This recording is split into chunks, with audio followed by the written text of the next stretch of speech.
Assalamualaikum warahmatullahi wabarakatuh. Saya Hazuni Hamdi Halim akan membentangkan kertas kajian kami yang bertajuk Studio di dalam Pembelajaran Seni Bina, satu tinjauan perspektif pelajar di Kolej Komuniti Arau. Kajian ini dijalankan untuk mengenal pasti dan menguraikan persepsi pelajar seni bina terhadap ruang pembelajaran di studio sebagai persekitaran pembelajaran dan kesannya terhadap pembelajaran mereka. Dibuat ke atas pelajar sijil teknologi seni bina semester 1, 2, 3 dan semester 4. Kajian ini diukur secara kualitatif iaitu pertama, persepsi pengalaman individu pelajar terhadap studio sebagai persekitaran pembelajaran dalam pendidikan seni bina. Persepsi pelajar terhadap persekitaran sosial mereka di dalam studio semasa aktiviti pembelajaran dijalankan.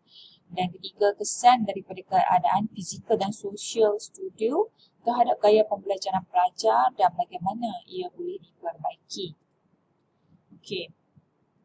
Studio adalah merupakan persekitaran pembelajaran yang ideal di mana pelajar memperoleh pengetahuan awal mengenai pendidikan seni bina, mengembangkan kemahiran mereka dan dapat mengungkapkan idea mereka sendiri mengenai seni bina. Ketismen 2012. Memandangkan fungsi studio itu sendiri dapat meningkatkan semangat belajar dalam kalangan pelajar seni bina.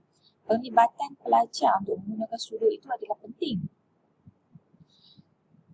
Justru itu, tinjauan persepsi pelajar ini dijalankan untuk mengkaji keperluan pembelajaran di studio dari perspektif pelajar.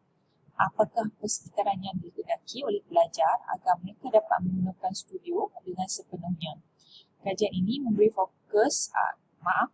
tumpuan kepada persepsi pelajar terhadap persekitaran pembelajaran fizikal dan sosial mereka.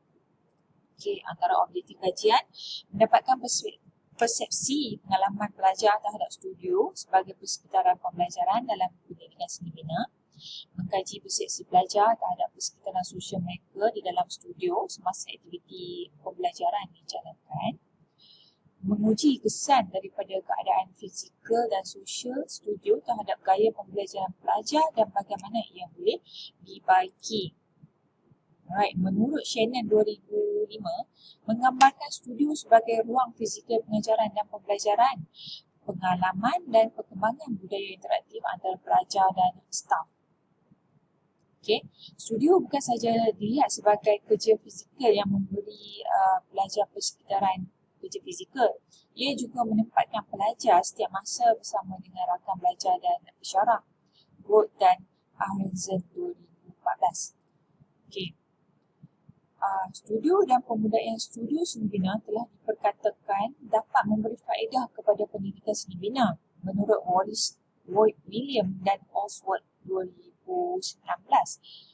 Untuk tujuan itu, reka bentuk studio seni bina memainkan peranan yang cukup besar dalam memperkukuhkan cara hidup pelajar. Okey, kajian ini dijalankan dengan menggunakan pendekatan kualitatif, menggunakan kaedah teori dasar grounded theory dan interpretasi etnografi untuk mengenal pasti dan menguraikan persepsi pelajar terhadap ruang pembelajaran mereka. Okey, dua peringkat kajian digunakan, iaitu peringkat pertama melibatkan kajian rintis, pilot study, studio seni bina di Kolej Komuniti Arau, dan kedua adalah temu bual bersama pelajar seni bina yang terpilih di Kolej Komuniti Arau. Okey, kajian rintis ini merangkumi 6 soalan yang dibangunkan. Okey,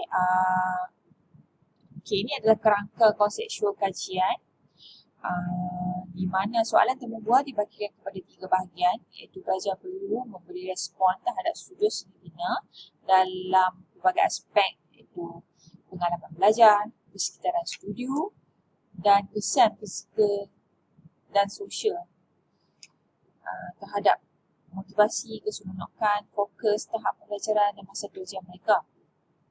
Okey, hasil dapatan kajian ini, persepsi pengalaman pelajar terhadap studio adalah pelbagai. Sebilangan besar pelajar bersetuju bahawa ia bukan sahaja sebagai tempat pembelajaran, ia adalah ruang yang fleksibel untuk pelbagai jenis aktiviti.